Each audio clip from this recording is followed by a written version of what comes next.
وصحبه أجمعين.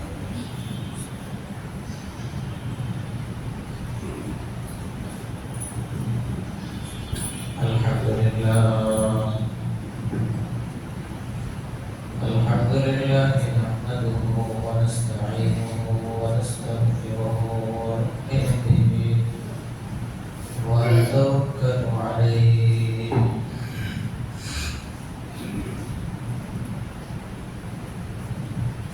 ونعوذ بالله من شرور أنفسنا ومن سيئات أعمالنا.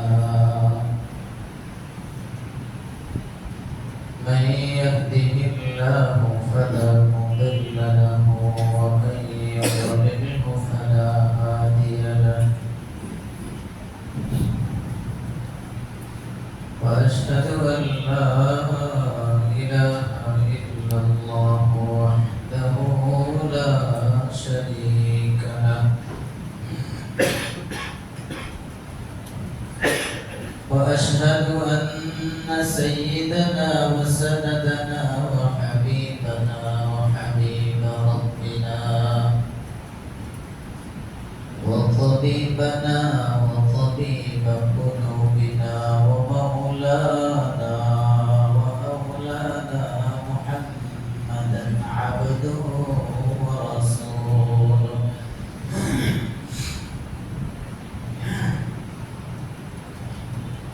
أما بعد فأعوذ بالله من الشيطان الرجيم.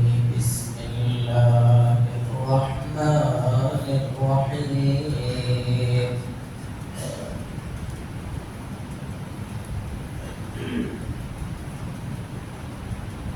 كل نفس ذائقة الموت ثم إلينا ترجعون.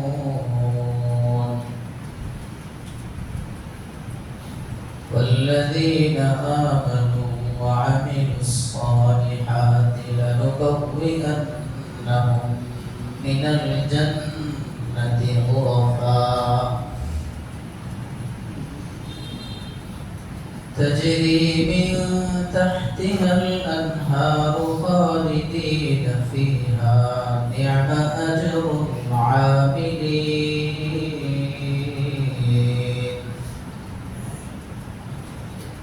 الذين صبروا وعلى ربهم يتوكلون.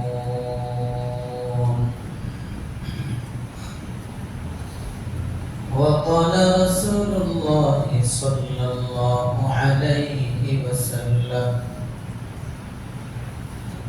إن في الجنة غرفا ترى ظهورها من بطونها وبطونها من ظهورها. فقام أعرابي فقال: لمن هي يا رسول الله؟ قال: من أطعم الكلام وأطعم الطعام وأدام الصيام وصلى لله بالليل والناس نيام. أو كما قال رسول الله صلى الله عليه وسلم: آمنت بالله صدق الله مولانا العظيم وصدق رسوله النبي الأمي الكريم. ونحن على ذلك لمن الشاهدين والشاكرين والحمد لله رب العالمين. محبت الشريف اللهم صل على محمد وعلى آل محمد.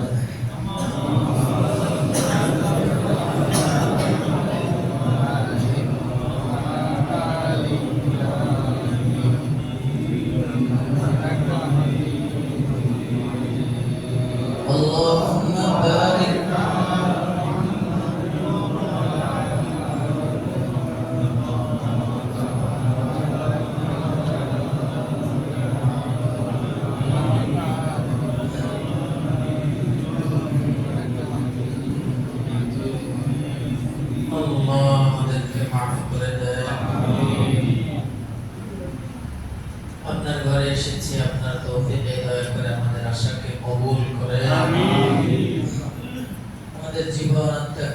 দ্বারা মুনাওয়ার করে দেয়। কোরআনে কারীমের কয়েকখানা আয়াত, তিরমিজি শরীফের একটি হাদিস শরীফ, আয়াত শরীফ ও হাদিস শরীফ পড়া হয়েছে। কোরআন পাক এবং হাদিস শরীফের নূর দ্বারা আল্লাহ রাব্বুল আলামিন আমাদের অন্তরকে পরিপূর্ণ মুনাওয়ার করে দেন। আমিন।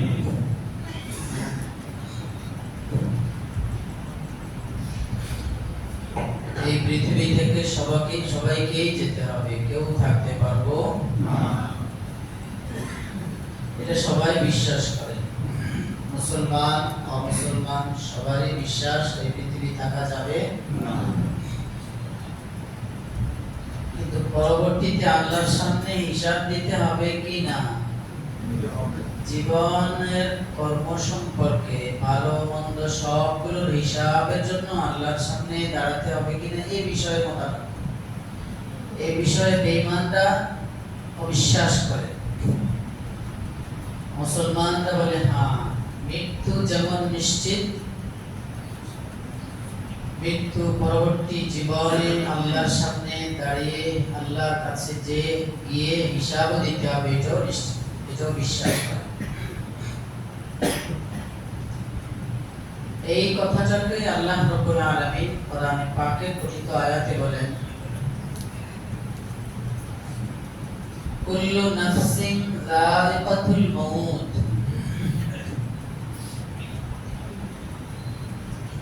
সমস্ত মানুষই মৃত্যুর স্বাদ গ্রহণ করতে হবে, সবাইকে একদিন পৃথিবী ছেড়ে চলে যেতে হবে।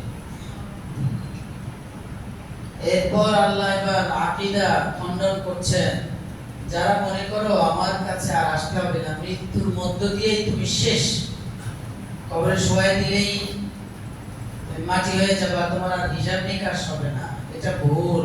সুম্মা ইলাইনা তুরজাউন, আমার কাছেই তোমাদের ফিরে আসতে হবে। মৃত্যু যেমন নিশ্চিত, এই জন্য কেউ বলে মৃত্যুর পরে দাফনের কথা বলে, মৃত্যু নিশ্চিত, পরবর্তী জগৎ অস্বীকার করে, এই জন্য নিশ্চিত যেহেতু মরতেই হবে, এই জন্য কেউ নিজের লাশকে কি করে দেয়, বিভিন্ন হসপিটালে দান করে দেয়, যে আমাকে দিয়ে তারা শিখবে, স্টুডেন্টরা শিখাশিখির কাজ করবে। এটা নিশ্চিত, এই জন্য এখানে আর কিছু বলতে পারে না, কারণ দেখেছে এই পৃথিবীতে যারাই এসেছে সবাই যেতে হয়েছে, ওর পূর্বসূরি 14 গোষ্ঠী কেউ নাই, ওরও যেতে হবে, এটা সে নিশ্চিত।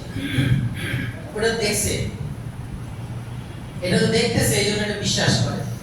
দাদা 14 গোষ্ঠী যে কবরের ভিতরে কি হয়েছে ওটা তো দেখে না, এটা ওটাকে বিশ্বাস করে না, বলে মরার পরে আর কি, মরছে শেষ, মরলে শেষ, এটা মাটিতে খেয়ে ফেলবে, মাটি খেয়ে ফেলবে, পোকামাকড়ে খেয়ে ফেলবে, এটা আবার কিসের হিসাব নিকাশ। আল্লাহ এই জন্য হিন্দুরা দেখেন না, পোড়ায় শেষ করে দেয়, ছাই বানায়, শ্মশানে ছাই নিয়ে গাদা। যেখানেই যা কিছুই করেন না কেন, যিনি আল্লাহ প্রথম সৃষ্টি করেছেন, কোন নমুনা দিয়ে সৃষ্টি করেছেন না নমুনা ছাড়াই সৃষ্টি করেছেন? যিনি একবার বানাইতে পারলেন, দ্বিতীয়বার কি যাকে যখন বানিয়েছেন তখন না দেখে বানাইলেন এই চেহারা, এই বডি, এখন তো বানানোর পর ওনার কুদরতি দিমাগে আছে না নাই? না থাকলেও তো পারবেন, আগেরটা যিনি পারছেন পরেরটাও তিনি এক আল্লাহর এক গোলাম গুনাহগার। হাদিস শরীফের মধ্যে হাদিসের মধ্যে এসেছে, এটাও সম্ভবত তিরমিজি বা মুসলিমের রিওয়ায়াতের মধ্যে এসেছে। অনেক গুনাহ করেছে, রাসূল বলেছেন লাম ইয়ামাল হাসানাতান কাত্তু, ওর জীবনে কখনো কোনো সময় এক মুহূর্তের জন্য আল্লাহকে আল্লাহ বলে স্বীকার করে না, আল্লাহ বলে ডাকে না, স্বীকার করছে, জানতার ছিল কিন্তু কোনো আমল করে না। লাম ইয়ামাল, করেই না, হাসানাতান কাত্তু, কখনো সে করে না। এই ব্যক্তির যখন ইন্তেকালের সময় ঘনিয়ে এসেছে, তখন চিন্তা করলো আমার তো হিসাব দিতে হবে, মরণ তো লাগবে, কিন্তু আমার জীবনে তো গুনাহ আর গুনাহ, আমার তো আমল নেক আমল বলতে কিছু দেখি না। এখন টেনশন, বনি ইসরাইলের এই ঘটনা রাসূল হাদিসে উল্লেখ করেছেন। টেনশনে তার আত্মীয় স্বজনদেরকে ডেকে বলছে, আমার ইন্তেকালের পর আমাকে আগুনে পুড়িয়ে ছাই করে ফেলবা, ছাই করে এক ভাগ বাতাসে উড়িয়ে দিবা, আর এক ভাগ নদীতে পানিতে ছেড়ে দিবা। বাস বাতাসে বিভিন্ন জায়গায় ছড়ায় ছিটা নিয়ে চলে গেল, ছড়ায় ছিটায় গেলাম, আমাকে আল্লাহর সামনে দাঁড়াইতে হবে না, আমি রেহাই পেয়ে গেলাম, নদীতে ভেসে শেষ হয়ে গেল, ডুবে গেল, শেষ। আল্লাহ মাফ করে দেন। একটা পর্যায়ে যখন আল্লাহ রাব্বুল আলামিন তার ইন্তেকালের পরে ফেরেশতাদেরকে আদেশ করলেন, আমার এই বান্দা ওর ছাই পৃথিবীর আনাচে কানাচে যেখানে আছে সবগুলোকে একসাথে করে দেহ আকারে দয়া করে আমার সামনে হাজির করো। আওয়াজ করেন তোর একটু সামনে আসলে ভালো হয়, আল্লাহ না হবে বুঝে থাকলাম তো। আল্লাহ আল্লাহ আল্লাহ আল্লাহ মাশাআল্লাহ আল্লাহ আল্লাহ আল্লাহ। হ্যাঁ ঠিক আছে, জাযাকাল্লাহ। তো রাসূল পাক সাল্লাল্লাহু আলাইহি ওয়াসাল্লাম এবার বলেন চাপ পড়ে না, চাপ করছে। রাসূল পাক সাল্লাল্লাহু আলাইহি ওয়াসাল্লাম বলেন, আল্লাহ রাব্বুল আলামিন তখন তার এই বান্দাকে ফেরেশতাদের মাধ্যমে উপস্থিত করে সামনে হাজির করলেন। বলো কেন ছাই হয়েছ, কেনই বা আবার নদীতে ভেসে আবার বাতাসে উড়ে ছড়িয়ে ছিটার জন্য হুকুম করে আসছো? বলল, আল্লাহ আমার জীবনে কোনো আমল ছিল না, নেক আমল বলতে কিছুই আমি করি নাই, আমি দেখেছি আমার গুনাহ আর গুনাহ, আপনার সামনে এসে আমি কি জবাব দিব? জবাব দেওয়ার মতো সেই পুঁজি আমার কাছে নাই, আপনার ভয়ে আমি কাজটা করেছি। মিন খাশিয়াতিকা ইয়া রাব, আল্লাহ আপনার ভয়ে আপনার সামনে দাঁড়িয়ে হিসাব দিতে হবে, আমার জীবনের কোনো হিসাব দেওয়ার সেই সাধ্য তো আমার নাই, আমি দেখি আমার সব গুনাহ, আপনার ভয়ে আমি এই কাজটা করেছি। আল্লাহ রাব্বুল আলামিন তখন তাকে বললেন, যা বান্দা, যেহেতু আমার ভয়ে তুমি এই কাজটা করেছো, আমি তোমাকে মাফ করে দিলাম।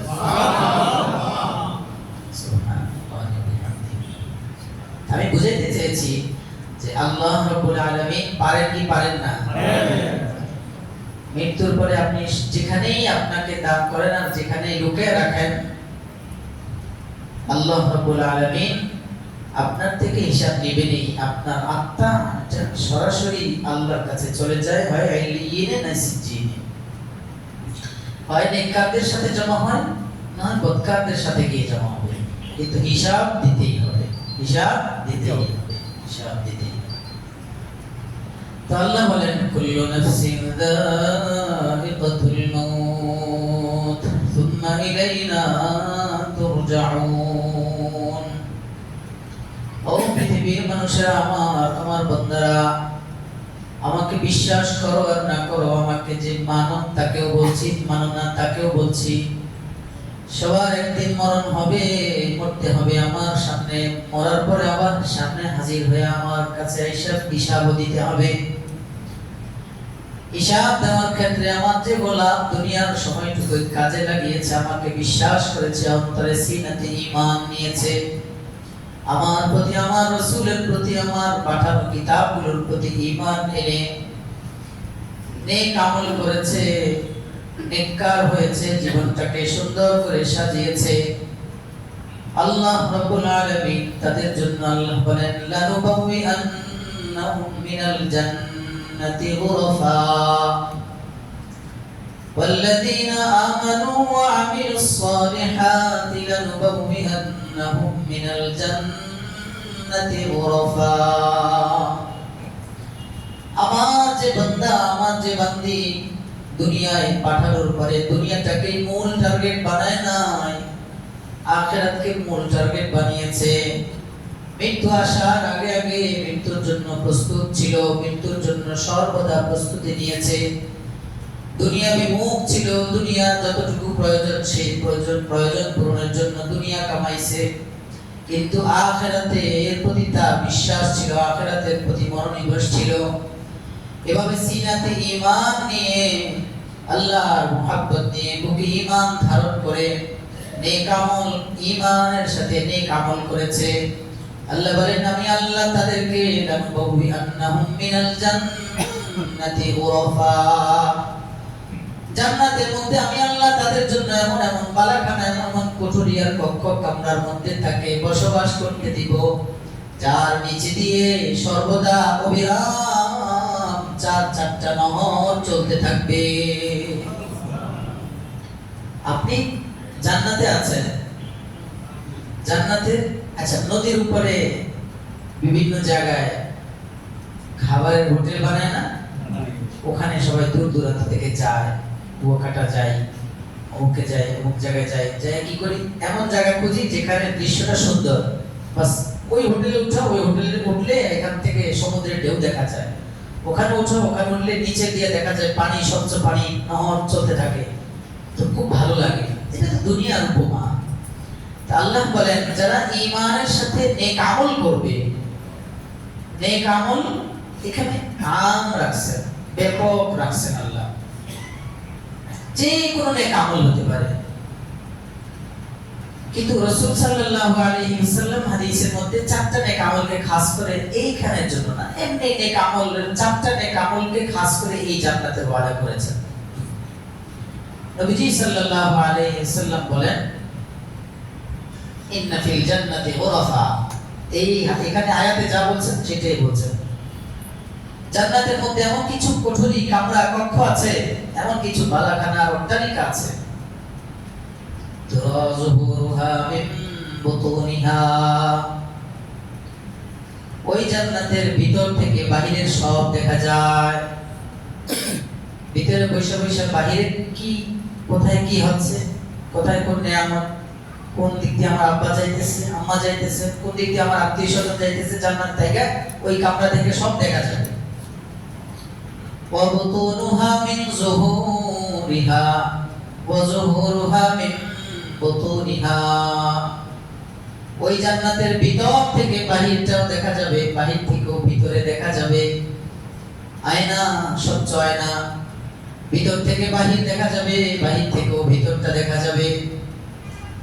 ফাকামা আরাবিয়ুন, একজন গ্রামীণ সাহাবী, গ্রাম্য সাহাবী দাঁড়ায় বললেন, লিমান হিয়া ইয়া রাসূলুল্লাহ, ইয়া রাসূলুল্লাহ, এত সুন্দর চমৎকার মনোরম দৃশ্যের জান্নাতটা কাদের জন্য আল্লাহ তৈরি করেছেন, কাদের জন্য আল্লাহ পাক এই জান্নাতকে বানিয়েছেন?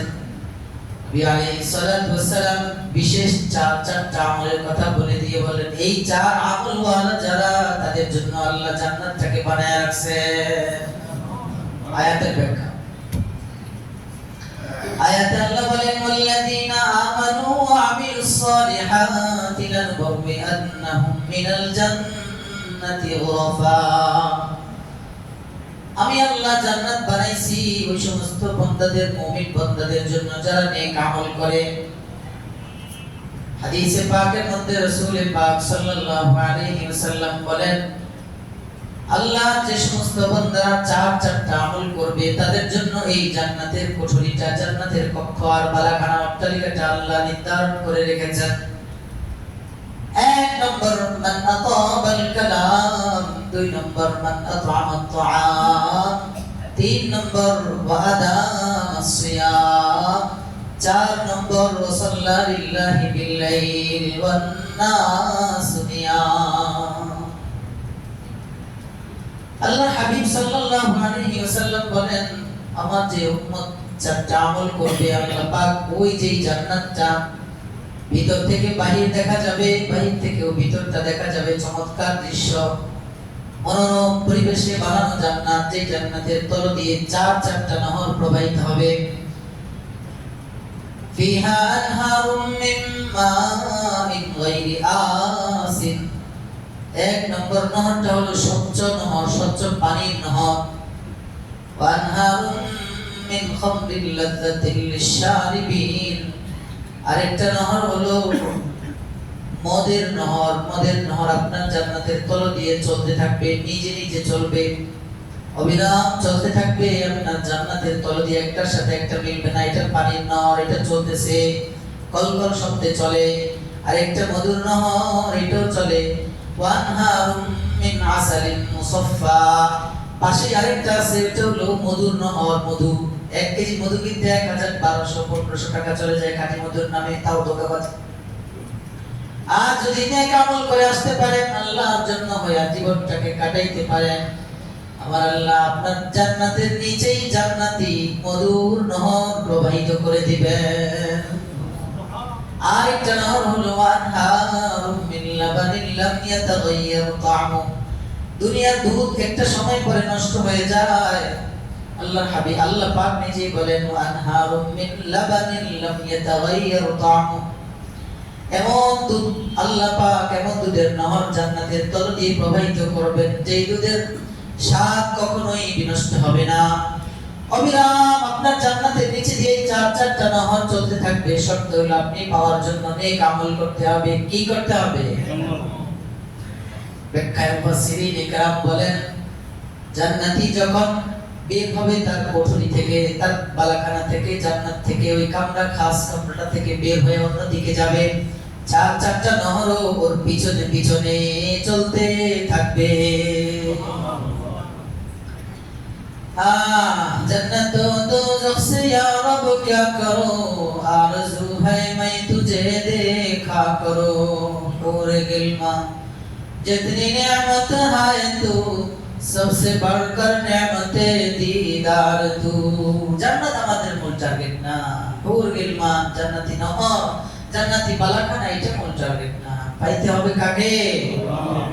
এজন্য আল্লাহ বলেন ঈমান আনো, বুকে ঈমান নাও, নেক আমল করো। কি নেক আমল করব? নেক আমলের 4টা নেক আমলের কথা রাসূল বলেছেন। মান আতাবাল কালাম,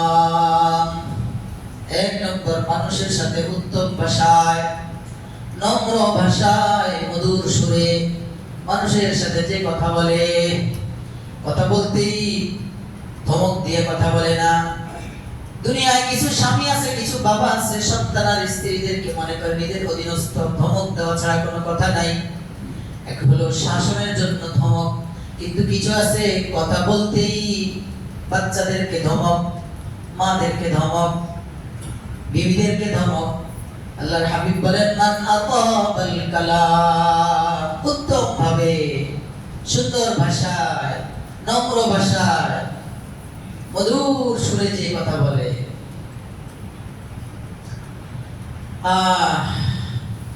কথা বলবো উত্তম ভাবে, সুন্দর ভাবে, মিষ্টি সুরে, এসে হাসি মুখে কথা বলবো। বিবি সাহেবের সাথে কোনো কথা বলতে সুন্দর আচরণে কথা বলবো, সন্তানদেরকে কোনো কথা বলতে উত্তম ভাবে কথা বলবো, অন্য কারোর সাথে কথা বলতে উত্তম ভাবে কথা বলবো। রেগে যাব না, তাহলে হেরে যাব। নিজের দিমাগ, বুদ্ধি সব কিছু খাটিয়ে যার সাথে যখন সম্বোধন হবে, যেই বিষয় কথা হবে, ওই বিষয়টা আমি নিজেকে একেবারে, আমি অবস্থানে আছি তাই বলে আমি জোরে আওয়াজে কটু বাক্যে না, আমি আমার অবস্থানে থেকে আমার ইজ্জতকে বহাল রেখে সুন্দরভাবে যখন আচরণ করব, রাসূলের পক্ষ থেকে ঘোষণা, তোমার জন্য জান্নাতের খাস কামরা। সুবহানাল্লাহ। খাস কামরা যেতে চাই না ইনশাআল্লাহ? আলামিন ভাই যেতে চাই, আল্লাহ কবুল করেন, আপনাদের সবাইকে কবুল করেন। আমার প্রিয়, খুব মহব্বত করেন আমাকে। আল্লাহ মান আতাবাল কালাম, সুন্দর সুন্দর কথা বলে, নম্র ভাষায় কথা বলে, মিষ্টি সুরে কথা বলে, ধমক দিয়ে কথা বলে না। আর আমরা তো এখানে মুখটা ধমক দূরের কথা, মুখে কিসে আবার সুন্দর কথা? মুখ ব্যবহার হবে আরেকজনের কষ্টের জন্য, মুখ ব্যবহার হবে মিথ্যার জন্য, মুখ ব্যবহার হবে আরেকজনের গীবতের জন্য। তাহলে কি এটা সুন্দর কথা? দেখাই চাও বাহ্যিক যেটা, হ্যাঁ আলহামদুলিল্লাহ, এটা হলো আল্লাহর মেহেরবানি। মান আতাবাল কালাম, সুন্দর কথা বলবে, যেই কথায় রাসূল, যে কথায় আল্লাহ সন্তুষ্ট, রাসূল সন্তুষ্ট, ওইটাই সুন্দর কথা। আল্লাহ, আল্লাহ রাসূল কি ওই কথা সন্তুষ্ট, যে গীবত করলেন আরেকজনের, এটা আল্লাহ রাসূল বা আল্লাহ পাক সন্তুষ্ট? আরেকজনকে ধমক দিলেন আল্লাহ পাক খুশি হবে? আরেকজনের গীবত করলাম আল্লাহ পাক খুশি হবে? আরেকটা হলো মিষ্টি ভাষায় কথা বলা, চমৎকার ভাষায় কথা বলা, যখনই যে আদেশ হবে এমনি স্বাভাবিক আপনার অধীনস্থ কর্মচারী বাস তাকেও সুন্দর করে, বাবা এটা করো, এটা করো না, এভাবে করো, এভাবে করো না, সুন্দরভাবে আচরণ করো। এটা হলো আল্লাহ পাকের রাসূলের শিক্ষা। তাহলে এক ব্যাখ্যা হলো আতাবাল কালাম, মানে এই মুখটাকে নাফরমানির কাজে ব্যবহার করব না। নাফরমানি বলতে গীবত করব না, শিকায়াত করব না, জুলুম করব না, মুখ দিয়ে কটু বাক্য উচ্চারণ করে কষ্ট দিব না, আরেকজনের পিছন লেগে কষ্ট দিব না, মুখ দিয়ে মিথ্যা বলবো না। মুখে যত কাজ হারাম আল্লাহ রেখেছেন সবগুলো থেকে বিরত থাকা আতাবাল কালাম, উত্তম কথা। আরেক হলো ন্যায় সঙ্গত কথাই, অথবা তোমার রাগ এসে গেছে সেটাকে উত্তম, রাগের মাথায় কটু বাক্য উচ্চারণ করে তার সাথে দুরাচরণ করে না, সুন্দর কথা সবসময় উত্তম ভাবে কথা বলে। কি না এমনি কথা বলতেছেন বাস কোন বিষয়, এবার আপনি সুন্দর ভাবে কথা বলেন, তাকে সুন্দর ভাবে বলেন, বুঝায় বলেন, মিষ্টি ভাষায় বলেন, আখলাকের সাথে বলেন, এটাই হলো আতাবাল কালাম। তাহলে এক নম্বর আমল, যে আমল করলে আমরা জান্নাতের বিশেষ কামরায় যাব, মিনাল জান্নাতি গরাফা, যে বিশেষ খাস কোঠরির নিচে দিয়ে চারটা নহর প্রবাহিত হবে, যে কামরায় আল্লাহ পাক আমাদের সাথে দিদার দিবেন, আল্লাহ পাকের নবীর সাথে দেখা হবে, ওই কামরায় যাওয়ার জন্য আমরা এই এক আমল করব ইনশাআল্লাহ। মুখের ভাষা সুন্দর করব, নম্রের সাথে নম্রতার সাথে কথা বলবো, মধুরতার সাথে মিষ্টতার সাথে আচরণ করব, কথা বলবো। আল্লাহ তৌফিক দান। দুই নম্বর ওয়া তা'আমাত তা'আম, এটা হলো আরেকজনকে খানা খাওয়াবেন। যারা ক্ষুধার্ত অভাবী তাদেরকে কিছু কিছু দান করা, সব নিজের জন্যই জমা না করা, ওদেরকে দেওয়া মানে ওইটাই নিজের জন্য জমা করা। গরিব অসহায়দেরকে দেওয়া মানে এটাই নিজের জন্য জমা করা। রাসূল বলেছেন না, তোমার মাল তুমি যা খেয়েছো তা তোমার, আফনাইতা, তুমি যা খেয়েছো ওটা তোমার, আমা আলবাস্তা, তুমি যা পরেছো সেটা তোমার, আমা তাসাদ্দাকতা, যেটা তুমি কাউকে দিয়েছো আল্লাহকে রাজি করার জন্য ওটা তোমার, এই তিনটা তোমার। আর বাকি যা বলো, ইয়া বনি আদম বলে মালি মালি, রাসূল বলেন না, ওগুলো তোমার মাল না। তোমার মাল যে তুমি খেয়ে ফেলেছো, আল্লাহ পাক দয়ায় খাওয়ার পরে শরীরে শক্তি হয়েছে, আল্লাহকে ডাকাডাকি করো, এটা তোমার। তোমার পোশাক পরেছো, ওটা পরে সিজদা করেছো, তোমার। দান করেছো, ওইটাও তোমার। এই সব বাকিগুলো আমার নয়। আল্লাহ আমাদেরকে আমাদের মাল এই তিন জায়গায় খরচ করে আমাদের জন্য আখিরাতের অ্যাকাউন্টে জমা করবার তৌফিক দান করুন। আমিন। দুই নম্বর আমল, যে আমল করলে জান্নাতের কুঠরি আমরা পাবো, সেটা হলো গরিবদেরকে, ক্ষুধার্তদেরকে খাওয়ানো। ক্ষুধার্তদেরকে কি করা? খাওয়ানো। অসহায়দেরকে খরচ করা, অসহায়দের পিছনে কিছু কিছু খরচ করবো। দৈনিক আপনি 5 টাকা করে দেন না, অসহায় মসজিদের সামনে দাঁড়িয়েছে বা চলাফেরা করে বসার পথে, বাস আপনি নিম্ন আয়ের মানুষ 5 টাকায় দান করেন, আর একটু বেশি আছে একটু দেন। এই নিয়তে করেন। রাসূল বলেছেন 4টা আমল করলে জান্নাতে বিশেষ বালাখানা পাবো। আমি এই আমলটা আজকে থেকে শুরু করব ইনশাআল্লাহ। আল্লাহ তৌফিক দান করেন। মাশাআল্লাহ, অনেকগুলো হাত উঠেছে, আল্লাহ সবগুলো হাতকে কবুল করেন। যারা উঠাতে পারেন তাদেরকেও কবুল করেন। আল্লাহ রিজিকের ওসাআত, আতিয়াত, বারাকাতের ফয়সালা করেন, যেন আল্লাহর জন্য দিতে পারেন। সাল্লাল্লাহু আলাইহি ওয়াসাল্লাম। দোয়া করার পর দুরূদ শরীফ পড়ে ফেলবেন, বাস দোয়া কবুল। রাসূলের জবানে, পবিত্র জবানে ঘোষণা। 3 নাম্বার ওয়াদা মাসিয়াম। 3 নাম্বার আমল হলো, যে ব্যক্তি রমজানের রোজা রাখলো, রমজান মাস পুরোটা রোজা রেখেছে, রাখার পরেও রোজার কথা ভুলে নাই, আদা মাসিয়াম, রমজানের পরে আবার 6 রোজা রেখেছে, আবার সুযোগ হয়েছে সোমবার বৃহস্পতিবার রোজা রেখেছে, আবার সুযোগ হয়েছে আরবি চাঁদের 13, 14, 15 রোজা রেখেছে। এভাবে যারা রোজাকে ধারাবাহিকভাবে রাখে, সর্বদা যারা রমজানের রোজা রাখে, এরপরও মাঝে মাঝে কিছু কিছু নফল রোজা রাখে আল্লাহর জন্য, আল্লাহকে সন্তুষ্ট করার জন্য, আল্লাহর এই বান্দাদের জন্য আল্লাহ পাক জান্নাতের মধ্যে বিশেষ বালাখানা তৈরি করে রেখেছেন। 1 নম্বর, যে ব্যক্তি আল্লাহর জন্য মানুষের সাথে সুন্দরভাবে কথা বলবে, মিষ্টি ভাষায় কথা বলবে। 2 নম্বর, মানুষকে খাওয়াবে আল্লাহর জন্য। 3 নম্বর, সব সময় রোজার ধারাবাহিকতা ঠিক রাখবে। 4 নম্বর আমল যেটার সংখ্যা খুবই কম, ওয়াসাল্লা লিল্লাহি বিল্লাইল ওয়ান নাসু নিয়াম।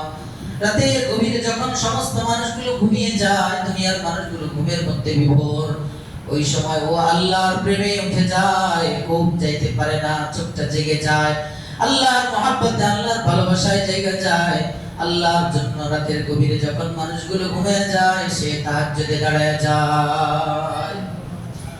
রাতের গভীরে যে তাহাজ্জুদ গুজার বান্দা আল্লাহকে দেখার জন্যই তাহাজ্জুদ পড়তে উঠে, আল্লাহ পাক রাসূল বলেন, ইন্না ফিল জান্নাতি গুরাফা, জান্নাতের মধ্যে এমন একটা কামরা আছে যেই কামরার ভিতর থেকে বাইরটা, বাইর থেকেও ভিতরটা দেখা যাবে।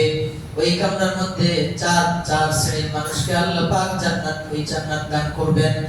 1 নম্বর, যারা সব সময় কথা বলে সুন্দর ভাষায়, মিষ্টি ভাষায়, যারা সব সময় মানুষকে কিছু কিছু দান করে, যারা সব সময় রোজার ধারাবাহিকতা ঠিক রাখে। 4 নম্বর, যারা শেষ রাতে আল্লাহকে পাওয়ার জন্য, আল্লাহর গোলামির জন্য, আল্লাহর মহব্বতের জন্য তাহাজ্জুদ নামাজ পড়ার জন্য দাঁড়ায় যায়, সিজদায় পড়ে বলে সুবহান রাব্বিয়াল আ'লা। আল্লাহ, দেখো দুনিয়ার সব মানুষগুলো ঘুমায়, আমি ঘুমাই না, ঘুমাবো না, তোমার প্রেমে তোমার মহব্বতে জেগে গেছি, তুমি তো জায়গায় দিছো। আল্লাহ, আমার চোখের পানিগুলো আমার নাজাতের ওসিলা হিসেবে কবুল করে নাও। ওই সময় উঠে আল্লাহর দরবারে সিজদা করে মুনাজাত করে আল্লাহকে ডাকতে থাকে, লা ইলাহা ইল্লাল্লাহ, লা ইলাহা ইল্লাল্লাহ, লা ইলাহা ইল্লাল্লাহ মুহাম্মাদুর রাসূলুল্লাহ। আমল বাড়ান, আমল যত বাড়বে তার কলবে তত নূর জমবে। যার আমল যত বেশি হবে তার কলব তত নূরানি হবে। নূরওয়ালা আমল, নূরওয়ালা কলব, নূরওয়ালা জীবন, জান্নাতি জীবন। যখন অন্তরে নূর জমবে, ইন্নান নূরা ইযা দাখালাস সাদরা ইনফাসাখা, নবীজি বলেন, ইন্নান নূরা ইযা দাখালা ইনফাসাখা। قيل هل لذلك من علم يعرف؟ قال نعم، التجافي عن دار الغرور والإنابة إلى دار الخلود والاستعداد للموت قبل نزوله। আল্লাহর হাবিব বলেন, বান্দা যখন আমল করতে করতে কলবে নূর জমে, তখন তার কলবটা সংকীর্ণ আর থাকে না, ওই কলবটা প্রশস্ত হয়ে যায়, কলবটা খুলে যায়। তখন ওই কলবওয়ালা দুনিয়া আর ভালো লাগে না, দুনিয়া থেকে বিমুখতা এসে যায়, ওর আখিরাতের প্রতি মনোযোগ বেড়ে যায়, মৃত্যুর জন্য প্রস্তুতি নিতে থাকে।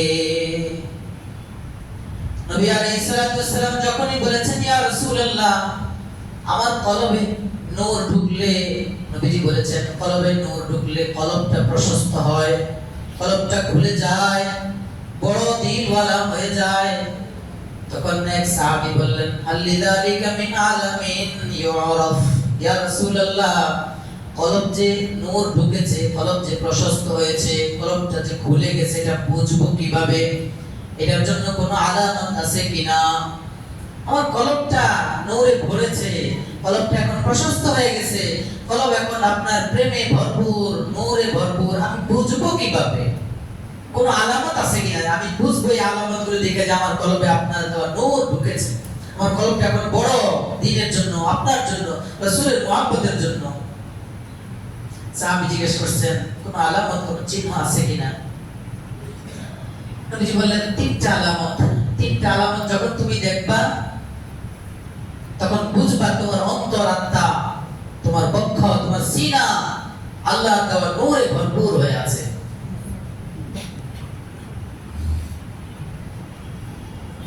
التجافي عن دار الخلود، التجافي عن دار الغرور। এই দুনিয়াটা ধোঁকার বাড়ি, আল্লাহ পাকের রাসূল এই যে হাদিস বলেছেন, التجافي عن دار الغرور। ধোঁকার এই দুনিয়া থেকে মন উঠে যাবে, আর এই দুনিয়া ভালো লাগবে না। দুনিয়া ধোঁকা কেন? দুনিয়ার দালান কোঠা, বাড়ি গাড়ি, চাকচিক্য, এগুলো দেখা মানুষের প্রেমে পড়ে। একটা পর্যায়ে এই দুনিয়া ওরে বুড়া বানায়া তখন হাত শূন্য হাতে তাকে কবরের যাত্রী বানায়া দেয়। দুনিয়ার পিছনে ছুটতে ছুটতে ঘুরতে ঘুরতে জীবনটাকে শেষ করে দিছে, এখন আর কিছুই নিয়ে যাইতে পারে না। এবার দুই হাত খালি বাইদা, ওই দুইটা হাতকে শরীরের সাথে বাইদা দিবে, এখন আর কিছু নেওয়ার সুযোগ নাই। বাস যাও, কবরে শুয়ে যাও। খালি হাতে যাবো না কিছু নিয়ে যাবো? আপনি দেখেন আপনার অন্তর তেমন হয়েছে কিনা। আত্তাজাফি আনদারিল গুরুর, দুনিয়া থেকে মানুষ উঠছে কিনা, নাকি দুনিয়া এখনো আমাকে যখন রাসূলুল্লাহ বলেছেন হুজিবাতিন নার বিশাহাওয়াত,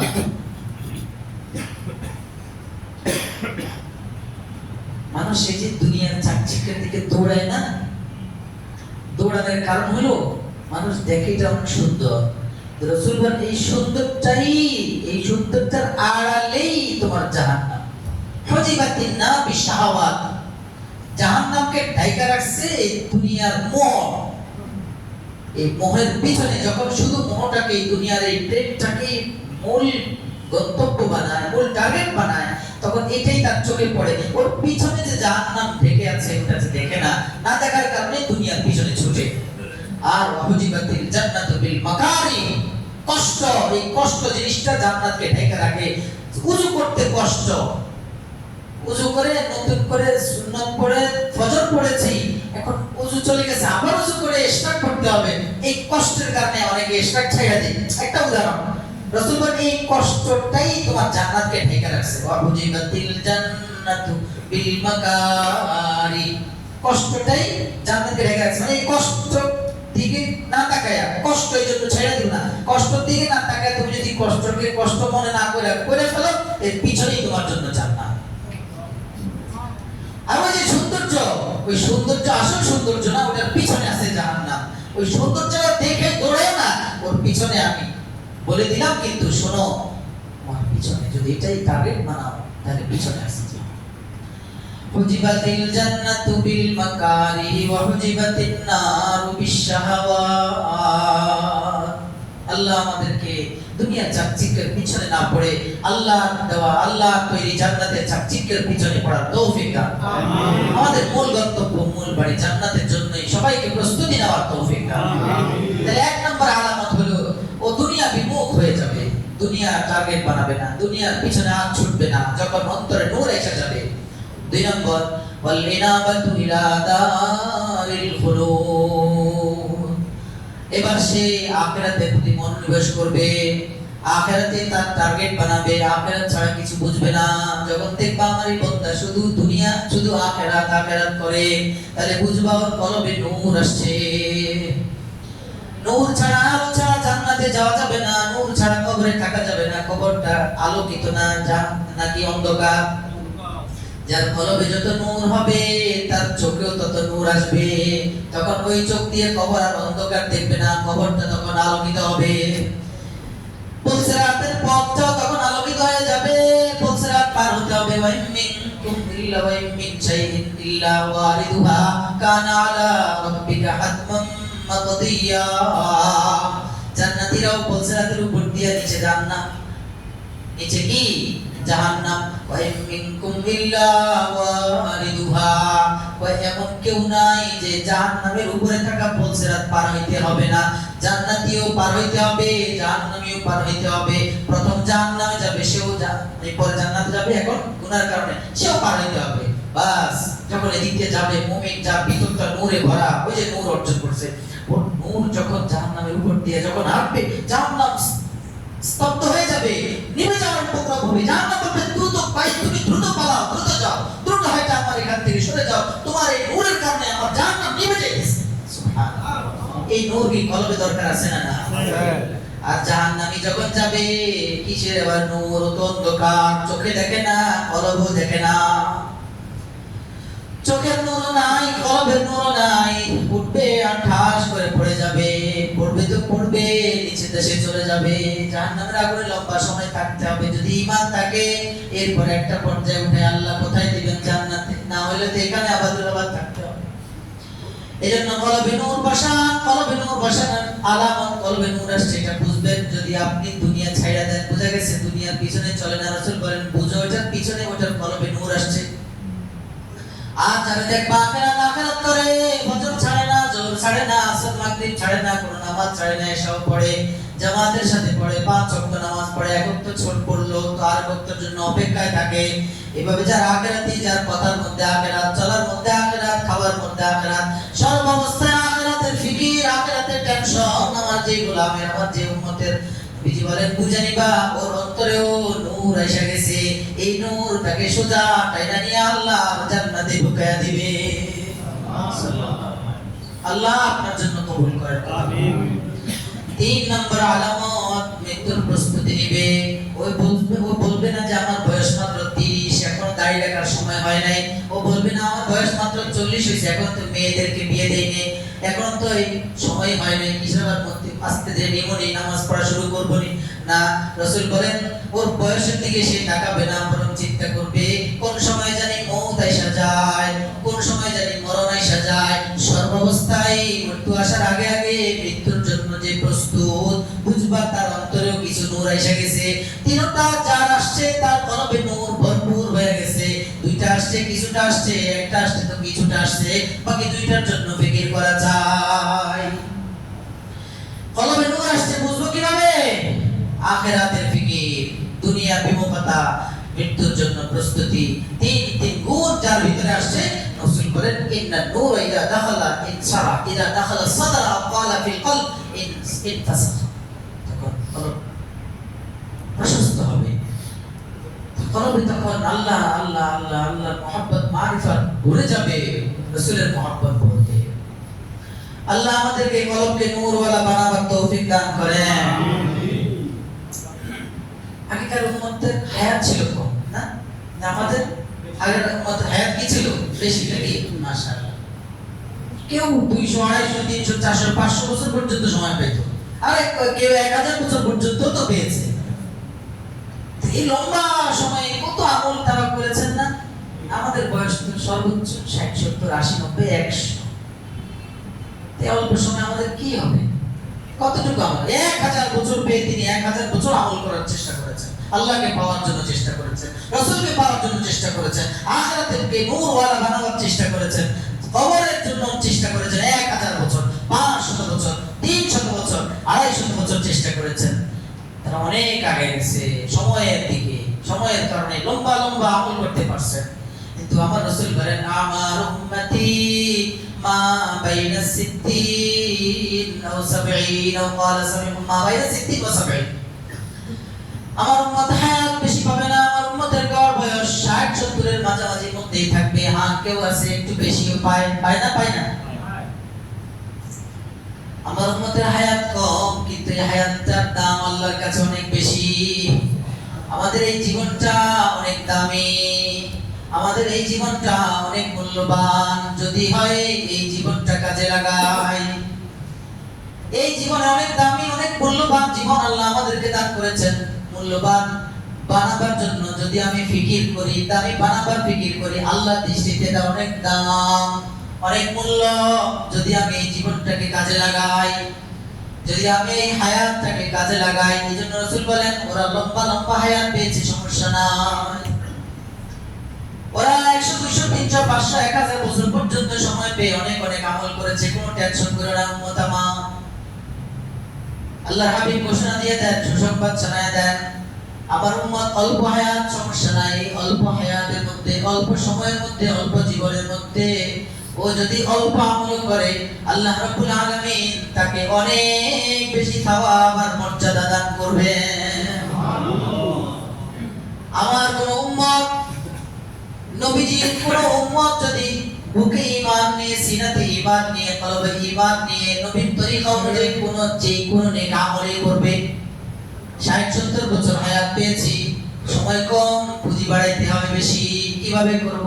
আল্লাহু আকবার। কোরআনে আল্লাহ বলেছেন ওরা লম্বা হায়াত পাইছে, অনেক আমল করেছে, অনেক আমলের গোডাউন তাদের জমা, মিজান পাল্লা ভারী ভারী হবে। কিন্তু আমরা না শেষ নবীর শ্রেষ্ঠ উম্মত, তাহলে ওরা যদি আমল দিয়ে বেশি বাড়াচ্ছে, আমরা শ্রেষ্ঠ উম্মত হইলাম কিভাবে?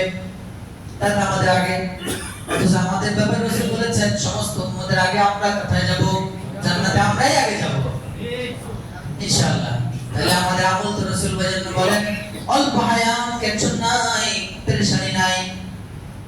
অল্প হায়াতে যদি কোনো উম্মত সুন্নাত তরিকায় সিনাতে ঈমান নিয়ে অল্প অল্প নেক আমল করে, যেই কোন নেক আমল সেই সুন্নাত তরিকায় করবে, রাসূলের তরিকায় করবে, আল্লাহ রাসূলের বান্দার নাহজার তরিকায় করবে, আল্লাহ পাকের হুকুম অনুযায়ী করবে ঈমানের সাথে, আল্লাহ পাক তাকে কম পক্ষে কম 10 গুণ সওয়াব বাড়িয়ে দিবেন। মান জাআ বিল হাসানাতি ফালাহু আশরু আমসালিহা ওয়া মান জাআ বিস সাইয়্যাতি ফালা ইউজজা ইল্লা মিথলাহা। আল্লাহ নিজেই বলেন আমার যে বান্দা একটা নেক আমল করবে, একটা সিজদা করছে, ওরে আমি আল্লাহ কম পক্ষে মানে এর নিচে হবে না, শুরুই হবে 10টা সিজদার সওয়াব দান করব। দুইটা সিজদা করছে আমি আল্লাহ 20টা সিজদার সওয়াব দান করব। এক রাকাত নামাজ পড়েছে আমি আল্লাহ ওরে 10 রাকাত নামাজের সওয়াব দান করব। দুই রাকাত নামাজ পড়েছে আমি আল্লাহ 20 রাকাত নামাজের সওয়াব দান করব। এক ওয়াক্ত নামাজ পড়েছে, জোহরের নামাজ পড়েছে আমি আল্লাহ 10 ওয়াক্ত ফরজ নামাজ পড়ার সওয়াব দান করব। এভাবে 2 ওয়াক্ত পড়েছে তাহলে 20 ওয়াক্ত নামাজ, 5 ওয়াক্ত পড়েছে তো 50 ওয়াক্ত নামাজ পড়ার সওয়াব দৈনিক দিয়া দিব। একটা নফল রোজা রাখছেন 10টা নফল রোজার সওয়াব দান করবেন। একবার সুবহানাল্লাহ পড়েছেন 10 বার সুবহানাল্লাহ পড়ার সওয়াব দান করবেন। তাহলে হায়াত কম কিন্তু লম্বা সময়ে যা করেছেন আমরা অল্প হায়াতও তার চেয়ে বেশি করতে পারবো। চেষ্টা লাগবে, যত্নবান হতে হবে, আমলের প্রতি আগ্রহী হতে হবে। এটা হলো নিচেরটা, উপরেরটা কত এটা আল্লাহ জানেন।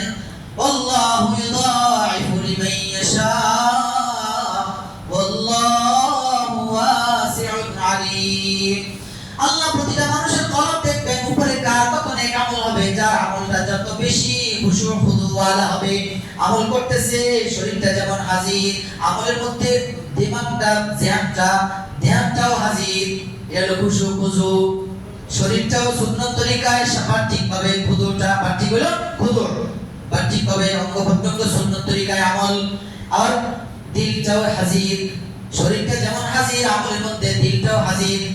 আল্লাহ যে বান্দার আমলের মধ্যে যত বেশি খুদু হবে, খুশু খুদু হবে, যে বান্দার আমলটা যত বেশি ইখলাস হবে, কলবে যার যত বেশি প্রেম আল্লাহর প্রতি হবে। আমল 2 রাকাত করতেছি কিন্তু এই 2 রাকাতের মধ্যে কার কত বেশি ইখলাস আল্লাহর জন্য এটা আল্লাহ দেখবেন। দেখবেন খুশু খুদু, দেখবেন খুশু খুদুর সাথে ইখলাস, সাথে আরেকটা জিনিস দেখবেন কার আমলটা কত বেশি সুন্নাত তরিকায় হয়েছে, কার আমলটা কত বেশি সুন্নাত ওয়ালা। আল্লাহ যে বান্দার আমলটা যত বেশি সুন্নাত ওয়ালা হবে, যত বেশি ইখলাস ওয়ালা হবে, যত বেশি খুশু খুদু ওয়ালা হবে, আল্লাহ পাক রব্বুল আলামিন তাকে তত বেশি নেক আমল এবং পদমর্যাদা দান করবেন। ফজরের 2 রাকাত সুন্নাত পড়তে কয় মিনিট লাগে? 3 মিনিট নাকি 5 মিনিট না 4 মিনিট? রাকাতুল ফজরি খায়রুম মিনাদ দুনিয়া ওয়া মা ফিহা। সময় কম, অল্প আমল বেশি সওয়াব। একটা উদাহরণ নেন, 2 রাকাত নামাজ পড়তে কয় মিনিট? 5 মিনিট ধরলাম। একবার ফিশা হয়ে নামাজ 2 রাকাত পড়লেন 5 মিনিট, মাশাআল্লাহ খুব ইতমিনানের সাথে পড়লেন 5 মিনিট। কিন্তু এই 5 মিনিট আপনার কি অর্থ হলো? রাসূল বলেন রাকাতুল ফজরি খায়রুম মিনাদ দুনিয়া ওয়া মা ফিহা। এই দুনিয়ায় আসমান জমির মধ্যবর্তী যত স্বর্ণ রূপা হীরা জওহরাত মুক্তা টাকা পয়সা দালান বাড়ি যত কিছু আছে সব কিছু এক পাল্লায় উঠাইলে, আর ফজরের 2 রাকাত সুন্নতের সওয়াব এক পাল্লায় উঠাইলে ফজরের 2 রাকাতের সওয়াব বেশি হয়ে যাবে। বলেন অল্প আমলে বেশি অর্জন করলেন কিনা? আর যদি ফজরের সময় ঘুমায় থাকেন, ফরজও ছুটলো, সুন্নতও গেল। ফরজ তো গেলই, সুন্নাত গেল। রাকাতুল ফজরি খায়রুম মিনাদ দুনিয়া ওয়া মা ফিহা। 2 রাকাত নামাজ পড়লাম 5 মিনিট, সময় তো কম আমাদের, 60 বছর 70 বছর, 5 মিনিট ব্যয় করলাম ঘুমকে বিসর্জন দিয়ে, বাস আমি মসজিদে আসতে না পারি, বাসায় পড়লাম, উঠা ওযুটা কইরা 2 রাকাত সুন্নাত পড়ি, 2 রাকাত ফরজ পড়ি, আবার ঘুম দেই না। অফিসে যাইতে হবে আমার দেখবো 2 রাকাত সুন্নত পড়ে সারা পৃথিবীতে আসমান জমিন সব একসাথে পাল্লা উঠানো হবে। 7 আসমান 7 জমিন পাল্লা উঠাইছে। 7 আসমান জমিনের মধ্যকার পাহাড় নদ নদী হীরা জওহরাত মণিমুক্তা যত কিছু মূল্যবান খনিজ সম্পদ আছে রাসূল বলেন খায়রুম মিনাদ দুনিয়া ওয়া মা ফিহা, এই সব এক পাল্লা উঠাইলো 2 রাকাত ফরজের ফজরের ফরজ নয়, ফজরের সুন্নতের সমান হবে না। তাহলে ফজরের কি হুকুম বা কি মর্যাদা হবে একটু পাবেন। আরেকটা বলি শেষ করছি, আল্লাহু আকবার, মনে আসলে বলি তাফদুলুস সালাতুল্লাতী ইউস্তাক, মানে অল্প আমল সব বেশি। তাফদুলুস সালাতুল্লাতী ইউস্তাকু লাহা আলা সালাতিল্লাতী লা ইউস্তাকু লাহা 70 দিফা। মেসওয়াক করে 2 রাকাত নামাজ পড়লেন, মেসওয়াক করতে উপরের অংশ মেসওয়াকের সুন্নাত হলো আরদান লা তুলান, উপরের অংশকে 3 বার, বামের উপরের অংশ 3 বার, নিচের ডানের অংশ 3 বার, আড়াআড়ি হবে, লম্বা লম্বি না। রাসূল হাদিসে আসছে আবু দাউদের তুলান আরদান লা তুলান। এই সুন্নাত তরিকা আপনি মেসওয়াকটা করলেন, মেসওয়াকটা করার পরে 2 রাকাত নামাজ পড়লেন, আল্লাহু আকবার বলবো, আমল করবেন।